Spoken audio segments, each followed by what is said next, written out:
Hey there, and welcome to the Foodscaper podcast, where we dig deep into the growing world of foodscaping, one conversation at a time. I'm your host, Matt Liban, and on each episode, we are unearthing the stories of those who have turned their passion for growing food and nurturing ecological landscapes into thriving professions. From seasoned pros to fresh faces in the industry, we'll chat with the innovators and trailblazers who are transforming how we think about food production and landscape design.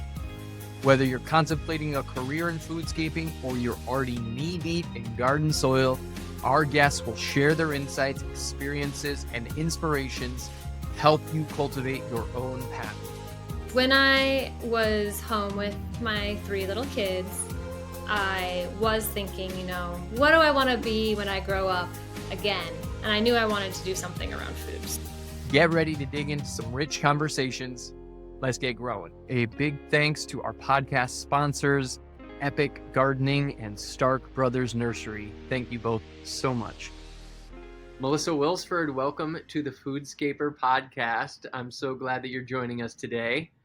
Thanks, Matt. You are joining us from the Twin Cities, from Rustic Hills Garden Company. I feel like we got connected initially through the Foodscaper conference the first year, 3 years ago, if that's correct.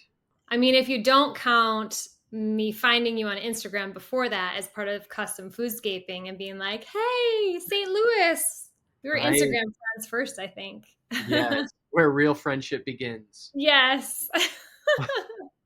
Yeah, and then I know that you've been involved in the Foodscaper conference, and you've just shown up time and time again to support people and offer advice. What year of business are you in here? I believe this is our 6th season. So to get us started, let's just hear a little snapshot of Rustic Hills Garden Company. Yeah. Okay. So where we're at now is, like Matt said, we're in the Twin Cities metro area. We kind of service the whole metro area. I have one team with one crew leader, and we install Mondays through Wednesdays, and Thursdays is a maintenance day where it's basically, I just kind of have a singleton, a great guy working on Thursdays now, and I go out with him sometimes, and we only maintenance clients who we've previously worked with. So they're like our little private club of clients that we like to take care of because we put their big project in. We work outside about 6 months out of the year. That's about what you get here in Minnesota. The rest of the year, people are like, what do you do? It must be pretty quiet and easy. I don't know where the time goes, but from the time the kids leave on the bus to the time they walk in, I still feel like I'm really busy. We do a lot of design work in the off season. We'll take DIY designs in the off season to stay busy. We get ready for the next season. And then, like you mentioned, there's been this kind of evolution ever since I started. So I feel like every winter is like this prep time to say, how are things going to change? Am I going to hire new people? Am I going to restructure things? Are we going to bring in a new software that changes everything or whatever? There's always that happening in the winter. So that's kind of the rhythm of things. And I have that one crew leader. She's my one full-time employee. And then I also have a great part-time admin who's actually a friend of mine too. It's great. And otherwise a seasonal crew. And that's us in a snapshot. Wow. I love that because it's so unique to your climate and just that 6-month season for the crew. And yet, of course, Melissa's working a 12-month season to keep it all going. And hopefully there's some downtime in there as well. Yeah, it is a slower pace. And I don't think I mentioned that crew leader that's full-time. She does design work too. We both have a slower pace with understanding that the other half of the year is you work a little harder. Yeah. So is your crew leader getting paid 12 months a year? Yes. So she's on salary. Wonderful. I'm glad to have her. Yeah, the crew leader is such a turning point in the evolution of a business when you've got somebody who you can fully delegate some of the big stuff to, right? Yes. I'd love to open this conversation a little bit more. We all have that spark or that moment that's kind of like, I got to do this, and this is what I got to do, and this is why I'm passionate about this. And I'd love to hear the story of breaking through all of the mental gymnastics that we do in Yeah. plotting an entrepreneurial endeavor and becoming an actual business? Yeah. Well, I have some advantages. One is that I like to take action without thinking too hard about things, but I think pretty quickly too. And when I have the big picture in my mind, then I'm like, all right, we'll figure it out as we go. I also had it going for me that I was coming out of my career as a stay-at-home mom. Actually, the whole time I was a stay-at-home mom, I did dabble in different things. I had some little side businesses I did or things I was involved in.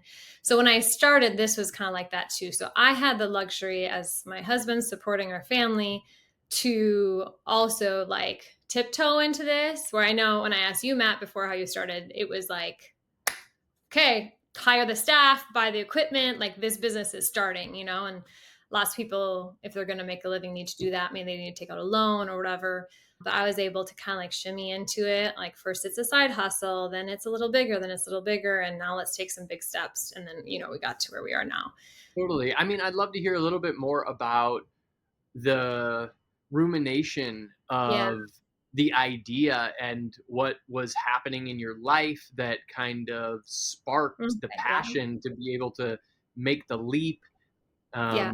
Some of the things you touched on there that we Yeah. could tease out. Yes. Okay. So, yes, when I was home with my three little kids, I was thinking, what do I want to be when I grow up again? And then you're home with your kids and you kind of start thinking about, well, when they go to school, what am I going to do? And just personal passions that were growing and things I was learning during the time I was home with my kids really revolved around a long time joy of mine, which is growing food, which I learned from my dad when I was little. And all those little experiences in the garden really do leave a mark on kids and certainly did with me.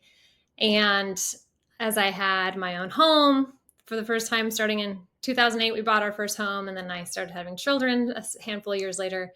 It's just like all that experimentation in your own house and in your own yard. I planted more and more things. I started cooking everything from scratch. I fermented our own yogurt and made bone broth and kimchi and kombucha and fermented vegetables and baked all our own sourdough bread and made my own condiments. And that's just like that frenzied fun time of learning with that like extra drive to care for my kids. And so that really was like an awesome time of learning. And there's all these adjacent topics that I learned about at the same time that help me in my business now. So like all those things I mentioned, like fermentation and natural medicine. And these are all things that my clients are interested in talking about too. And we can talk about gleaning those things from the Foodscape as well.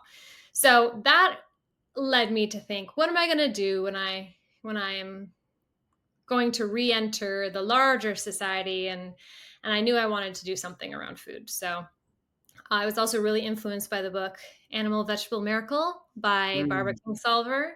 So that taught me a lot just about the other reasons for growing your own food besides just like the nutrition and the wellness and the holistic like benefits to yourself, but just the community wide and the planet wide reasons. And yeah, I just got more and more like, I think I'm going to do something around food. I didn't know what it was. And then I guess the next big influential part of my story of how I tipped over into like, I'm going to start a business. I literally made the decision in one day after being at the Seed Savers conference in Decorah, Iowa, and hearing back when they used to do it in person and hearing Rosalind Creasy speak. And I tell this story all the time. I hope she knows how much she influenced me or like that she influences people or that her talk mattered or whatever. But she spoke on edible landscaping. She wrote a book on it, like one of the early forerunners of all this. And I was really inspired by her talk. And I chatted with her afterwards. And she's like, yeah, this is definitely a direction that things were going. So this is back in 2018. She's like, it's really picking up in like California where she's at. And the rest of the country kind of follows suit with whatever we're doing out there. And I'm like, that's true. And so I thought about it the whole drive home.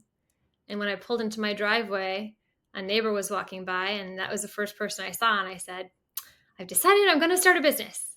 you're the first person to hear it. So let's do it. And then I just started from there and started hustling, I guess. Like, started with my friends and started with bartering and started with, just seeing what I could do and learning as I went. Yeah. What a great origin story. That was a really influential book for me too at the beginning. Just that whole idea of landscaping with edible plants and Hmm. the aha moment that a person has when they realize that all the plants around them, Yeah. if you grew up anything like me, are just doing nothing for people and planet. They're almost all non-native plants and they're turf grass. Yeah. And I was just like, what? Land is such an asset. Yeah. Water, that we're watering these landscapes Yeah. and we could be having such abundance. And to see those beautiful designs in that book is really, Yeah. boom, yeah, life changing there. Yeah. I love hearing that story and getting that background from you. One of the things that really resonated with me was you sharing about being a young parent and getting so into this. Sometimes I call it like urban or suburban homesteading. That's a lot of our clients. They're like urban or Yeah. suburban homesteaders, Yes. and that you're really like the target market for Yeah. an edible landscaper. Yeah. That's true. Like you've been primed by your Yeah. dad to grow a Yeah. garden, so you know what it is to get your hands dirty. You understand the importance of homegrown food, it sounds like. Yeah. Yeah. And then what you couldn't be better prepared to talk about that journey Yeah. to your clients because you are living it. If you're thinking about going into this, thinking about what is my, like, why do I care about this, and then share that. So for me, my strength is I'm a mom and a homeowner. For one thing, that makes it easy to connect to other parents and homeowners because I can walk right in and be like, I get it. You don't Uh-huh. want to look at your neighbor anymore. Let's put some trees there or whatever. Or I get it. It can't be too hard to take care of. You've got 3 kids. Or I know what you would love. You'd love to tell your kids when they're hungry to go see what they can find outside. And when my kids were 3, 4, and 5 and always eating, Mm, I would just send them out I'd say, it's almost dinner time, so you can't have any food in here, but anything you can find outside is fine. And they'd go pick the alpine strawberries and the currants. And then you can start to share those stories and they catch the vision and the feel. And they're like, yes, yeah. this person gets me. And then what's cool about knowing your story is not only is it the clients connecting with you and that helps you move forward with the sale, but like you're also then attracting clients who you are going to enjoy, Yeah. like hire me are the ones we like each other. It's good to know Yeah. yourself and be able to like really share yourself and your story. Yeah. So I yeah. just want to put a pin in that because I think it's a really important lesson for young entrepreneurs in this industry, which is like, what is my story? Yeah. And to almost practice it with your friends and family and think about we, what my story is. Because you're right, we all have a story to tell. Mhm. But if you haven't actually come to terms with that and thought about what my story is and what the compelling aspects of it are, Right. then of course we can all just stumble over what do I actually want to share in this conversation that is going to Right. resonate. But if we understand our story and we understand it to be one Yes. that resonates with a huge market, like Mhm. moms who want their kids to go Mhm. forage. I've had that same experience so many times where I'm talking with a client and it's like they get it, right? But Yeah. sometimes they haven't had a childhood experience like yours. And Yeah. sometimes I almost feel like they get it at an ancestral level, Mm. the actual applied experiences of their life or television or books, how Mhm. right it Yeah. is to send their kids out to graze on those alpine You're giving strawberries. me And ah, goosebumps. right? Yeah. There is a deep part of all human beings to be connected to land. We evolved with plants. And when we come in and side and we're on a computer, like we have to be, you get this mental fatigue of not being able to live with your whole body. people want that for themselves. They want it for their kids. They want a way to bring that meeting place with nature right into their backyard so they can go out there. They know they need it. They may not be able to put it into words that way, but I think that's why when you start painting a picture of going out and observing the bees and the butterflies and observing the plant grow from a seed to something big and then tasting, and that's just what we need. Common sense tells you that. Science, plenty of research has been done on it about what it does to your heart rate and your stress and your cortisol levels and all these things just being outside. And I think you're right. It's in your DNA. And if you can serve it up and be like, I'm here to help connect you to that thing you know you're missing, they're like, yes, that's it. Show me where to sign. You know, they know they're ready to go with you. And Yeah, such a mental health service that we provide. that's one of the cornerstones of why, when I think about why I want my company to exist, a lot of foodscaping companies, or not food, just like ecological landscape companies, talk about making the planet, doing it for the planet. Mm, And I'm for sure, I feel like not as many of them say it's for wellness too, which I think is implied, but I really like to try to focus on that. This is for the wellness of people and the yeah, planet. And when you take care of one, you take care of the other. They go together anyway. But like, this is something people need. yeah. There's that meme that's like, gardening is therapy, plus you get tomatoes. Yeah, And yeah. yeah, I think there's the idea that wellness comes from eating fruits and vegetables, and we all grow up like hearing that, but we don't hear as commonly about how the act of Growing. caring for those fruits and vegetables Yes. is so There, key. I feel like I really understand your motivations and some of the backstory around what brings you to this work.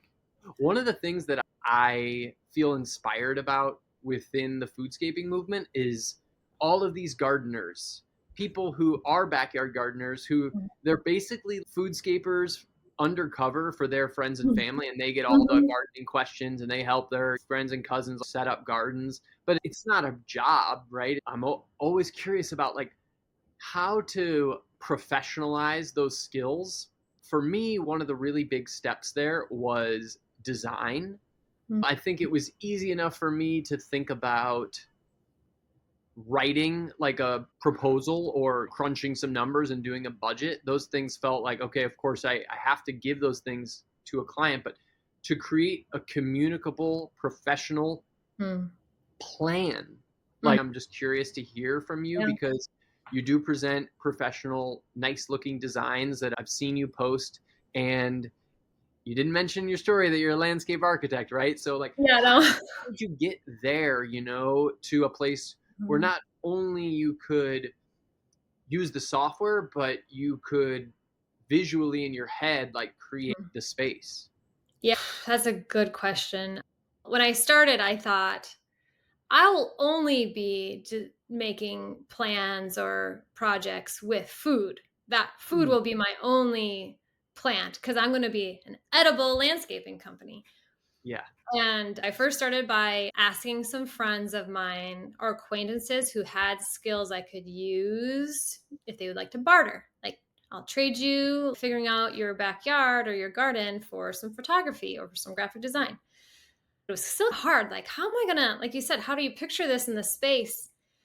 I had a neighbor 2 doors down who is a retired horticulturist and had done some design, and I sat down with him and he helped me. He's like, "Well, here on the corner of the house, maybe you want something taller to soften that corner." And he's like, "Start with the open space that you want to keep as open and then work around that. Create that shape first." So he kind of gave me some helpful things, and anything he said, anything anyone said, I just soaked it right in. But it was very hard at first, but necessity is a mother of invention, and in this case necessity is a mother of self-education. So Mm, I that first one was difficult. The second one I did with actually a friend who hired me, who now works for me.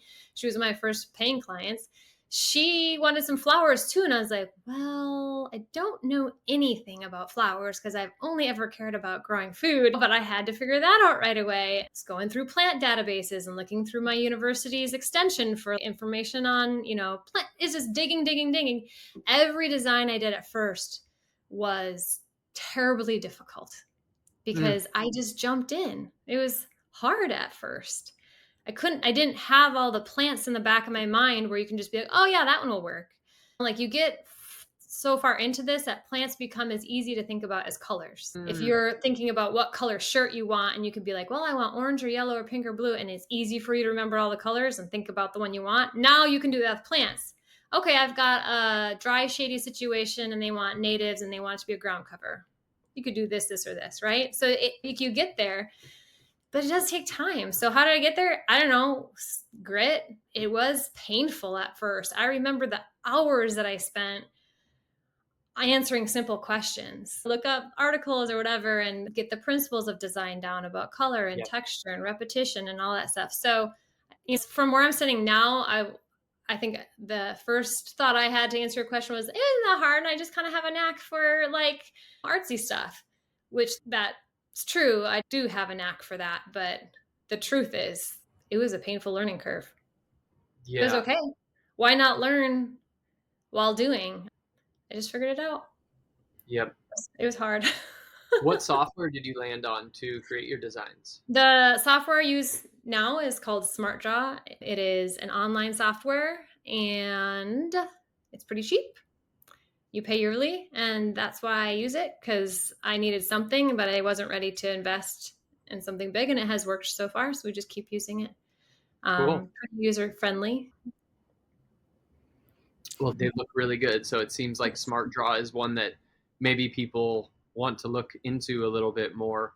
Yeah. Highlight the fact that you leaped into this and were able to work slowly because you understood your life circumstances. It sounded like you were with a partner Mhm. who was able to take care of financially floating Yeah. the family, and you had the time and space to bang your head against the wall for a Yes. little while. And Yes. I guess everybody comes to that in a different way. Yes.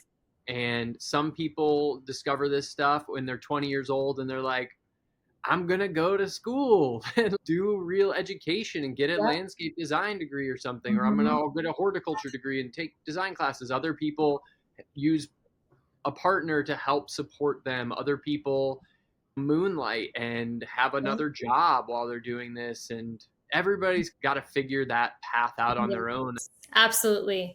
And I'll interject and just share. It's interesting when decided I was going to start the business and I thought maybe I should get some education. I was looking into the Master's in Professional Studies track at the University of Minnesota in landscaping and horticulture. And I also emailed some of the counselors there to see if they thought this would be a good option for me. She recommended that I work somehow in Yeah. the field for a while first to see if I like it. Like get a job with a landscaping company or with a greenhouse or something like that. I think that that's probably wise advice, but I was like, Psh, I don't want to do that. I'm just going to go and ignore everything you said and just start the business today. I also was looking at that. I could have done the education, but I was like, that's a lot of money. I think it was a 2 or 3 year program. So it was at least 25 grand. I was like, well, I could get that and then start in 2 or 3 years, $25,000 per, or I could just dabble in it now and see how it goes. Yeah. And I did the latter. Everybody's got to come to it in a way that works for Yeah. their life and where they're at. But yeah, when you look at the 25 grand that you could have spent and you're putting all that time into schooling, and then compare that with not losing $25,000 to Mhm. learn the skills you need, at the end of the day, you have Mhm. saved 25 grand. You've got all of these projects in your portfolio that you've done. You're getting referrals. And even if you haven't made a dollar, you are still $25,000 ahead, Yeah. and you've got like all these things to show for it that Yeah. aren't just books. I guess that approach resonates with Yeah. me. It may not for everybody, but I just want to Yeah. point that out.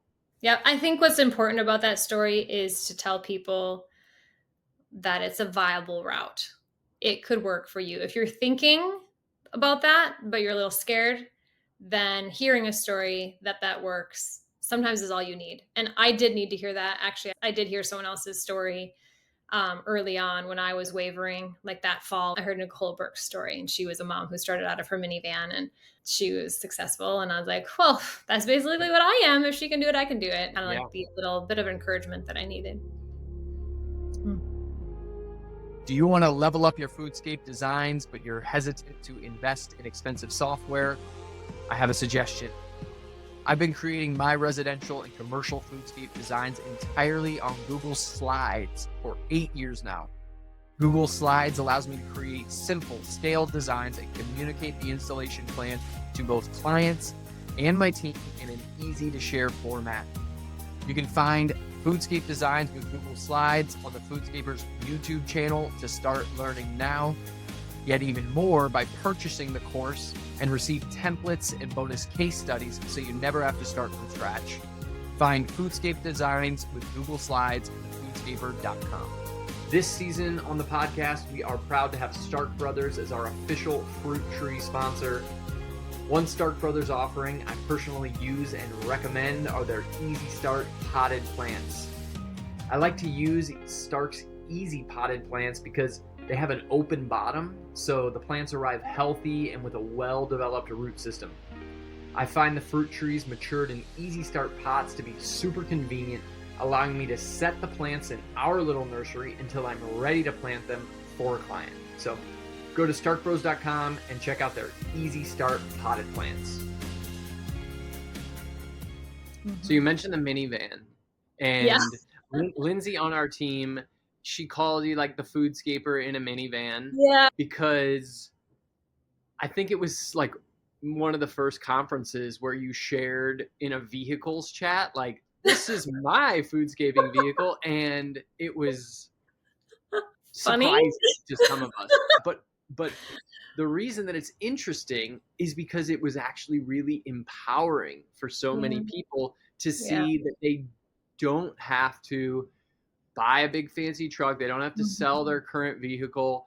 And I think it just speaks to the idea of like rooting where you're at, like start with what you've got at your disposal and potentially what you might call a scrappy start to your business. And I'd love to hear more about your scrappy beginnings, or if you still feel like you're even in that phase. I was kind of embarrassed about my vehicle situation for a while. It was either going to be my minivan or our hatchback, which is a red 2005 Pontiac Vibe, which is more embarrassing now than it was when I started 6 years ago, because now it's much louder and older. But anyway, it was one of those two vehicles that I would come up in and you pull all like the wheelbarrows and the tools and the things out of this, like a clown car. It kind of made me feel like, why would people respect me when I don't look like I fit the part of somebody who should be doing this?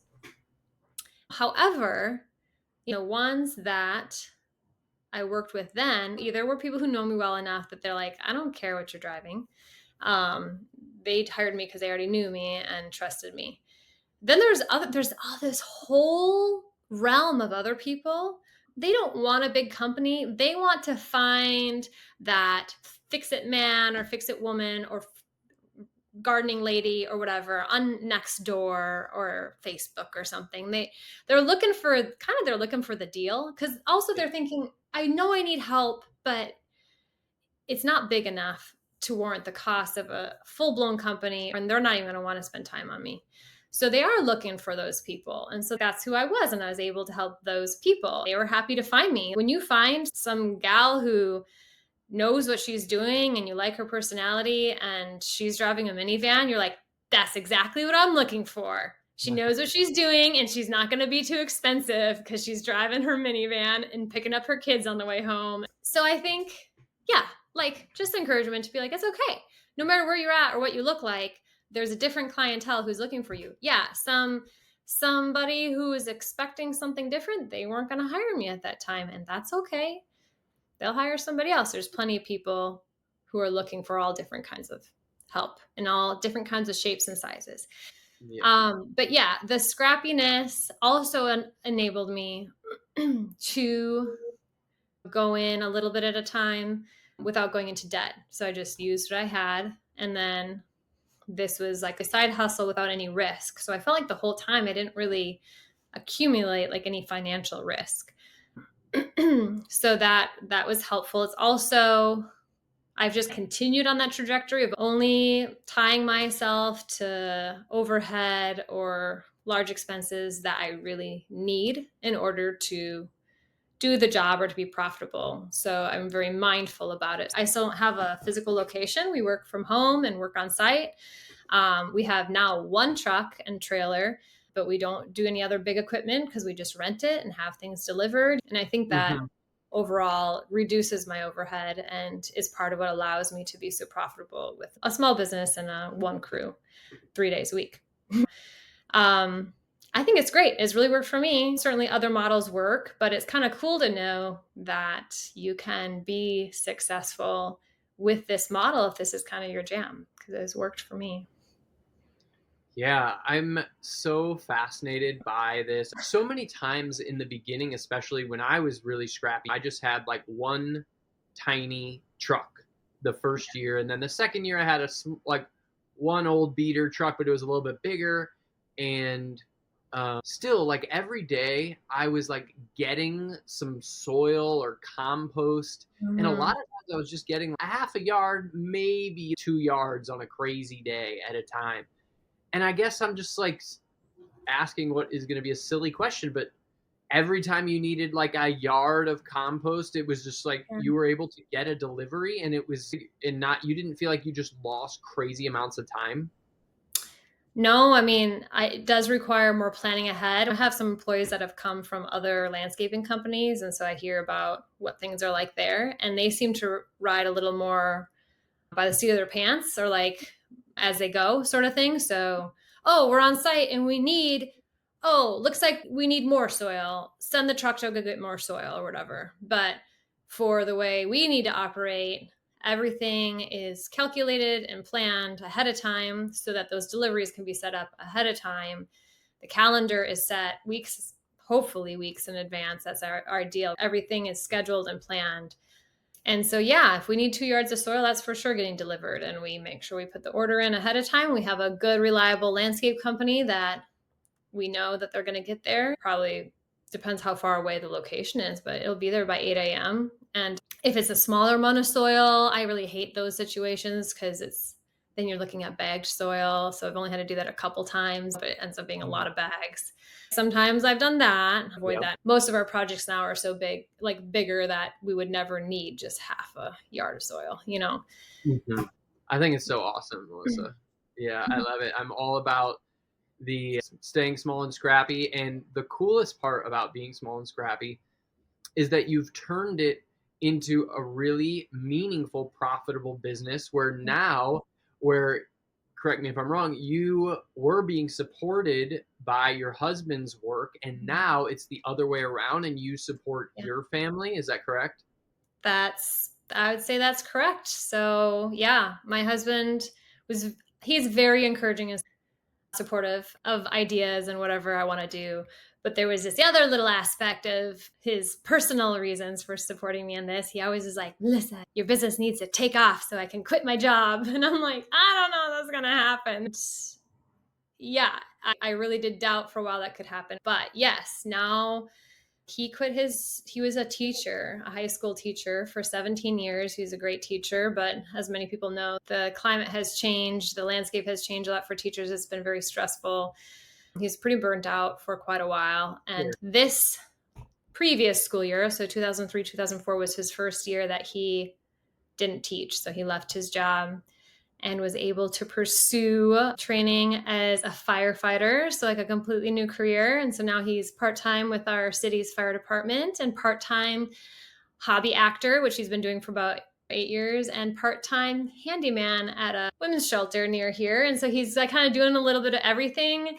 He really loves his new world at the fire department. He's learned so much and like sees so much and does so much every week, and it's really fulfilling to him. It's super, super awesome that he had the freedom to be able to explore some of his passions because he was let off the hook from being like, I have to have insurance and make money so our family can survive. It's great.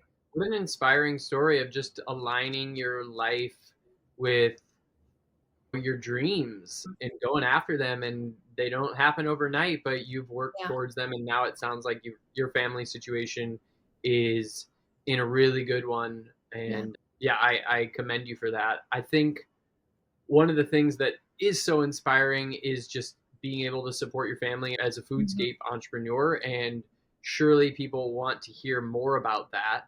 I know Mhm. that there was, thousands of people in the crowd at this conference this last year giving you a standing ovation after Aw. your money mindset As chat. enough Oh the yeah, story keeps getting bigger and bigger.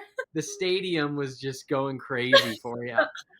I'd love if you could give us like the highlights of that presentation that you gave on money. I want to hear about your thinking around money, because we all have really unique relationships to money, especially us dreamers in the Mm. foodscaping movement who are trying to heal the earth.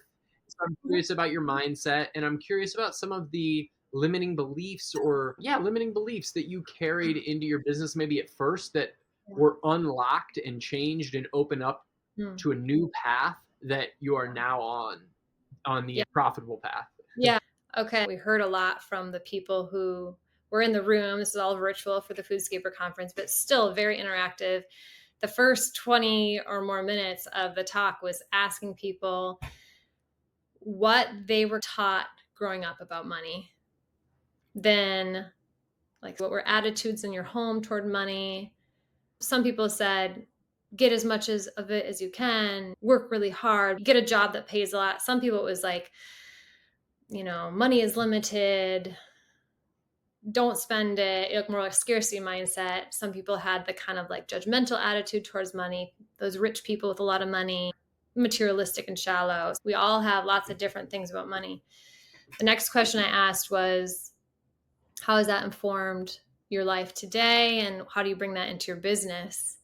And a lot of good reflections about what I'm doing isn't ever going to be worth enough Mm, to charge what I need to survive. Basically, there won't be enough, or I won't be successful. Being successful equals driving myself into the ground. Like, that's the only way to do it. Some people learned some great entrepreneurial skills and ideas about money, as sometimes it comes, sometimes it goes. It's a tool to be used, not necessarily be all end all. So we talked about that for a while. And then I think this is the telling question that I really liked, which was, if you suddenly had a bunch of money, let's say your income tripled, or you were just given a bunch of money, whatever you think of as like a large amount of money now as your regular income, you can't help it. It's just there. Here you go. You have it. You have to deal with it now. What would that allow you to do or experience, or how would you feel? What would you be able to do? And just ask people to reflect on that for a while. And then I believe, even though some people might have some mixed feelings, depending on those first few questions about whether you ought to be having so much money, that's people start to answer those questions. What would they do, and what could they do or experience or have? Their answers are going to reveal a lot about their values, their passions, their purpose. And I think that's a good thing. So, really, just I think a lot of that money mindset talk was about trying to shake off some of the cultural or experiential trappings related to money and start to see money as energy. Like one person said it, like it's a tool, but it's really just like energy flowing through the system. So from your clients to you, then out to your passions and things that you want to support. And then that set you free to be excited about making money, because what you're doing is you're moving that energy through your networks. Your business is a way to take money or energy from clients that are happy to give it and then pass it on to your employees, who will then share it with their people that need them, and you can spend it however you want that you think is ethical or makes you happy. yep. So yeah, that was a lot of what we talked about. Some of my limiting belief was like, I just didn't think it was possible to do, like with a foodscaping business. When my husband was saying, you got to take off so I can quit my job, I was like, dear, I think I'm probably at the max of what we're ever going to make out of this business, which that year when I said that, I had earned 25,000 profit. And I'm like, I just don't think I can take it any further.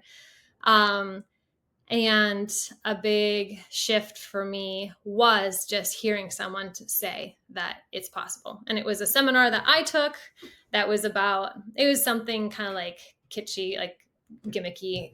I mean, it wasn't terrible, but it was actually good. I said, I don't know that it's possible for me to make six figures or whatever with this seasonal business in Minnesota. And their business is helping people to increase their income and balance their lives and work less but make more. And they were like, straight up, you can. Like, yes, it's absolutely possible. And I got to have a one-on-one session with them and talk about through that. And they just convinced me that it was possible.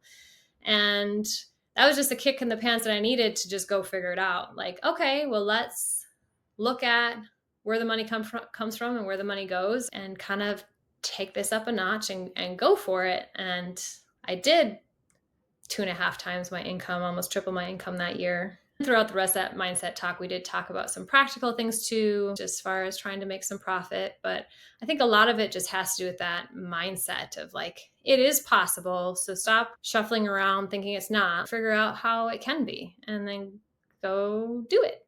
Yeah. I'd love to learn more about the practical decisions you made to restructure your business to be more profit centered. I know one thing you talked about in your talk was looking at profit margin on a job. Mm-hmm. And I don't know if that plays into that answer, but I want to highlight that as a possible topic because it's something that is elusive to me and I could use more clarity. I'm sure many of us could benefit from understanding how we ensure that we got a good profit margin and what profit margin should we even be aiming for. Mm-hmm. Curious to hear your thoughts there. Yeah. So I think the two biggest things that helped me make a better profit were overcoming this imposter syndrome or like discomfort with charging money. It always seemed like such a large amount of money to ask somebody for, for a design. So advice to probably everybody is you need to raise your prices and then go back to those mindset thoughts about money as energy, to not feel guilty about it. Like, because I would feel guilty. And that goes back to my own roots of like a very frugal dad, great dad. And I love the things that he taught me, but like there was like this guilt that came along with like, things shouldn't be too expensive. You shouldn't spend money on things that are too expensive. Everything shouldn't cost too much, or you just shouldn't need it. I had to get over that. You said before that I am the ideal client. I'm the ideal target market. Actually, I'm not, because I mean, yes and no, but in another way, I am not, because I would never pay this much money for me. Partially because I can do it myself. There are other things that are totally out of my scope of understanding and I don't even want to think about that I am willing to pay someone to do, right? So we have to see ourselves that way.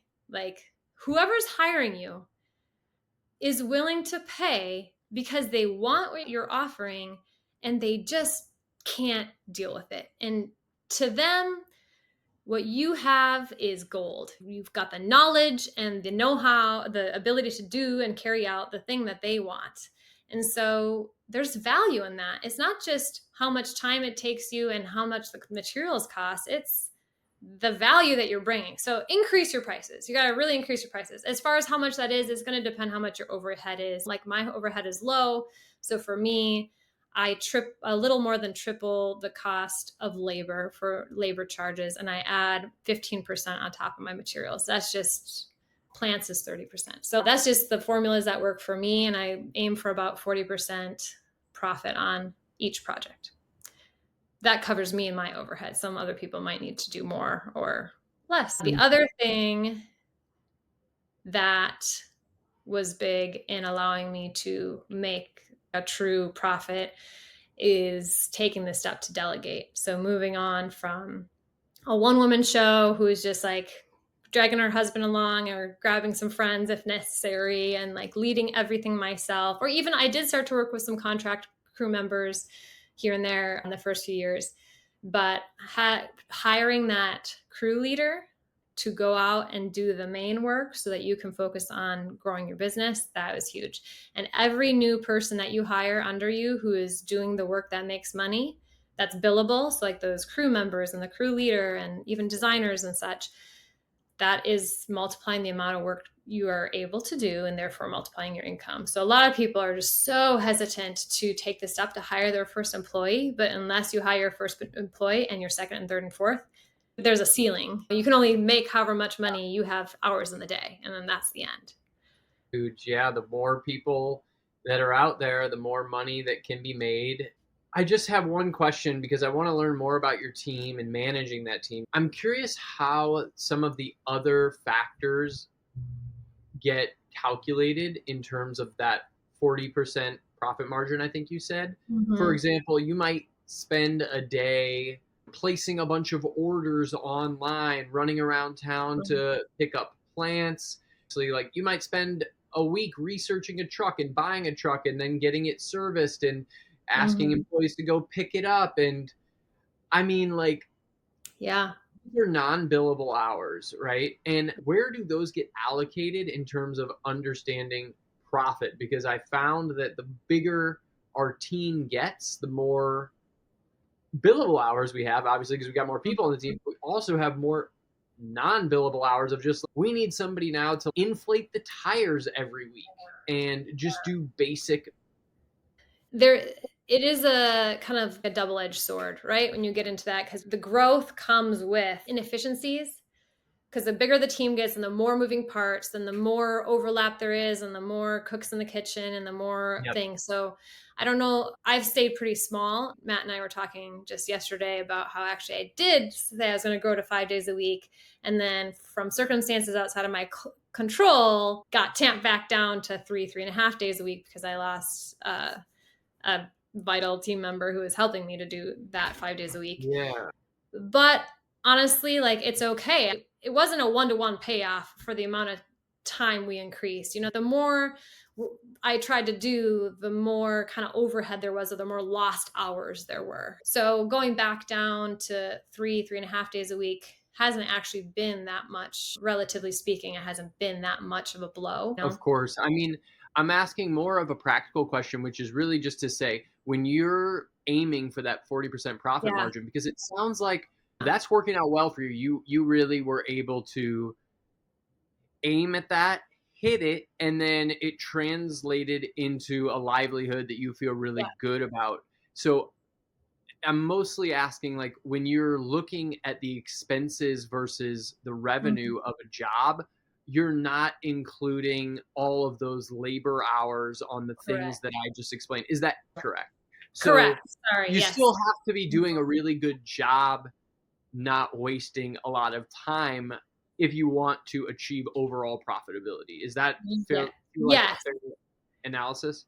Yes, and that's where it comes down to each business where my numbers may not mean much for you. Like you need to make more on each project than me because you're paying people to inflate the tires apparently. We just never inflate the tires. So no, Yeah. we only have one set of tires to inflate. Yeah. But yeah, I don't have as many things like that. So that percentage works for me, but Yep.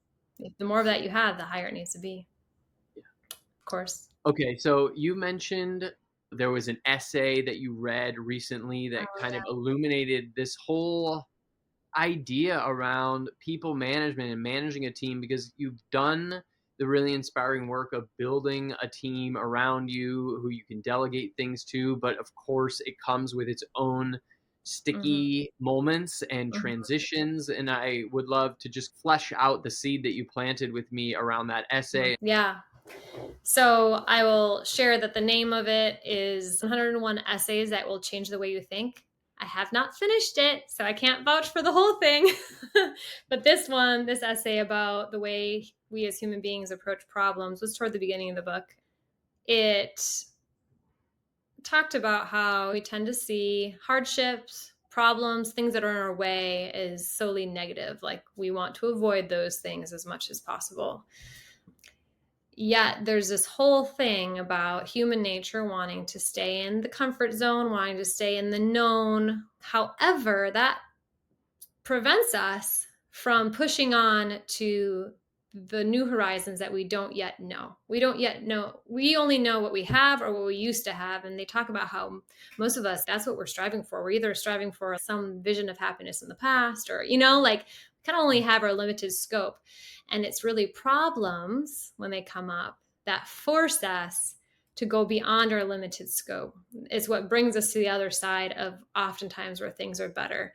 So I remember her saying, there's many different phrases that describe this and sayings in English, that illustrate this, but one of them is the problem is a solution. But I was thinking about the problem is a solution, whereas something that you saw as a problem is actually the solution that brings you to that next stage or that higher level or this different phase where you're actually going to find that you're better off. Like, how often does that happen where you think something was bad, but then you work through it and it's for the better? Think about interpersonal conflict. It's probably good that that thing came up and you guys actually faced it and worked through it, because now your relationship is stronger.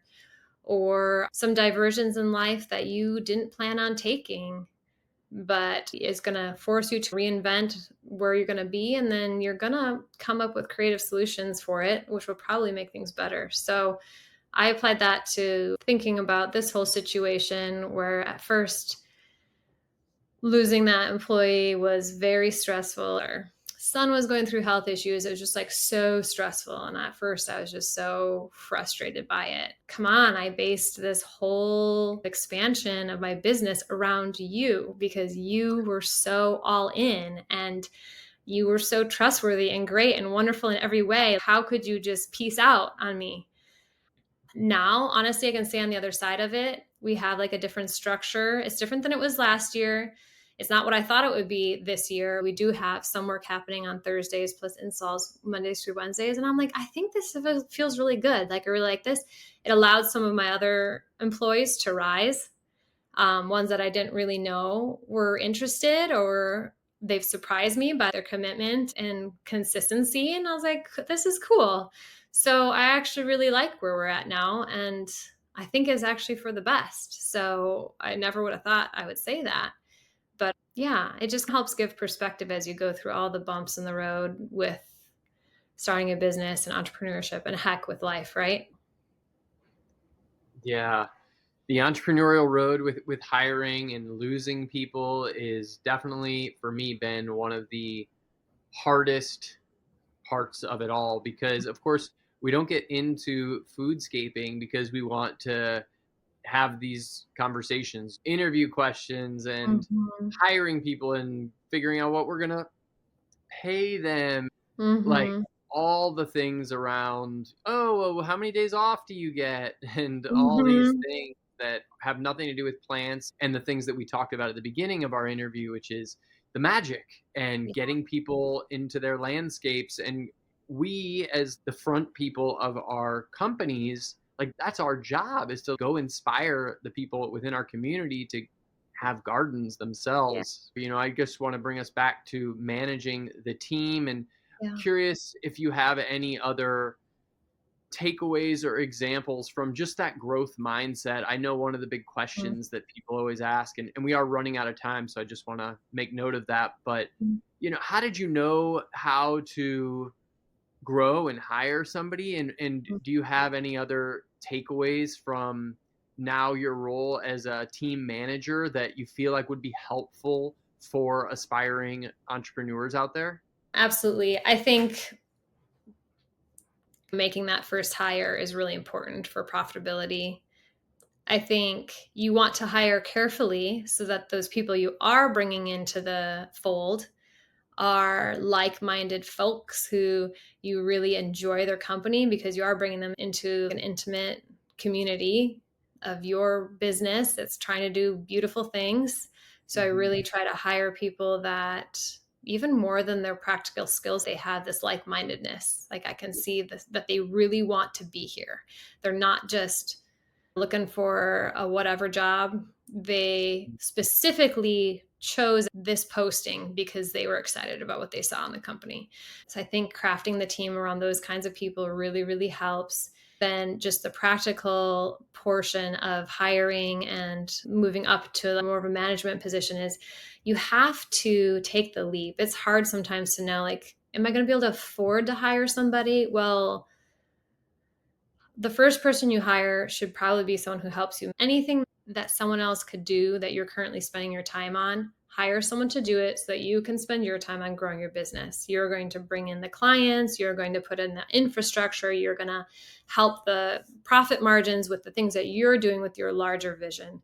So whether that's leading the crew on the ground or whether that's cleaning your house or watching your kids so that you have time to be the business owner, work on your business and not just in it, is what's got to happen. So if you're that person who's like really busy, you're a singleton working out there, you're busy, you're booked, and maybe you're tired and you would like to make a little bit more money, go for it. Find that teammate, that person who's probably going to be a great friend, and start with them. The very first hire I made, the posting was literally like, if you can help with any of these things. And it was a long list of everything a small business person does. It's from marketing to like e-newsletter to plants and gardening and construction and accounting and everything. Everything was on there. I was like, if you can help with any of these, any combination of these things, talk to me.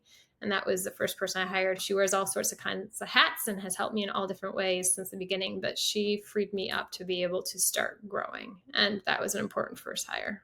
Yeah, that's such a huge shift when you make that first hire and take that scary leap. I feel like the other big scary leap in the entrepreneurial track is, of course, first deciding I'm going to be an entrepreneur, I'm going to start a business and put myself out there to the community. But it's like you're just managing yourself for a while and you're not accountable to anybody else if you're unorganized. And then somebody, now you have to think every minute of every day, like, what's that other person doing and how am I going to make sure that they're adding value to the business? And so I really applaud you in growing your business, in making it a profitable business, which is ultimately what we need so desperately in this industry, is more profitable businesses doing this, because that's how we will thrive and grow and make more change in the world and create more hands who get to do this sacred work, and more backyards, more beautiful moments of families getting to pick alpine strawberries before dinner. I'm so grateful for our time together, Melissa. I want to just kind of hear a little bit of your reflection as we close out on like where you want to be in 5-10 years and what are your dream aspirations, and leave our audience with that as some parting inspiration.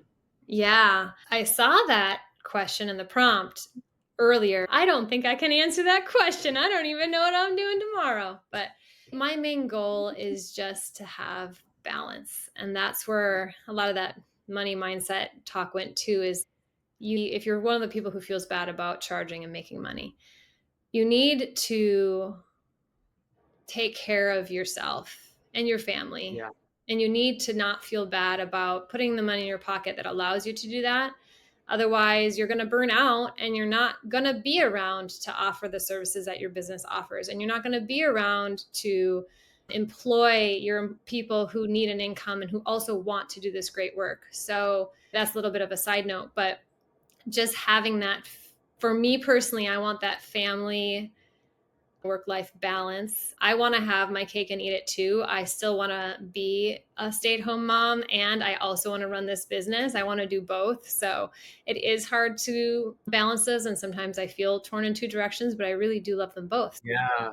Yeah. Well, I feel like that's such an important sentiment in our day and age where balance is so elusive. Nobody's mastering it. We're all just trying. So I am inspired by the fact that you're modeling what that looks like for us all, to have balance and to run a successful business and to charge right on through your fears and not delay and learn while doing and making an impact where you can within the community that's at your disposal. I think we learned a lot in our time together, and I'm sure that people are going to hop online and head over to Rustic Hills Garden Co. and check out your website and all the beautiful Instagram posts that I've been seeing on different plant profiles and your beautiful garden pictures and some of the unique experiments that you're running. So I would just encourage everybody to check that stuff out, and just want to extend my gratitude to you for taking all this time to share your story and be with us.